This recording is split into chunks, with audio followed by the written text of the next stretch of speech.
New this morning, the National Bridge Inventory is unveiling some pretty surprising information about the number of bridges at risk of collapsing. Some of the bridges in disrepair. Sarah Hollenbeck joins us live in Kansas City now to break down how you know if you're safe. Sarah.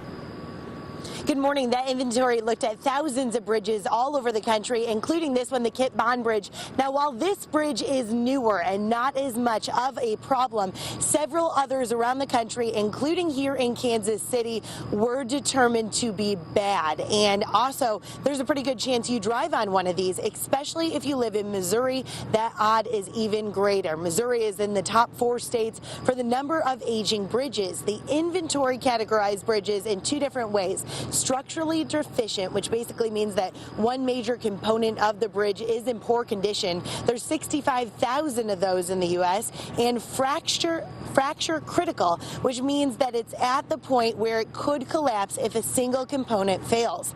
Now, there's 20,000 of those across the country, and what's worse, 8,000 bridges fall under both categories. Still, bridge collapses obviously are rare, and states are working to eliminate the problems, but it's a multi-billion-dollar problem, and that means that a lot of these bridges need to be inspected more often. So coming up in a live report, we'll talk about specifically the ones here in Missouri that are in disrepair and what this means if you drive over them. We are live in Kansas City. Sarah Hollenbeck, 41 Action News. All right, thank you, Sarah.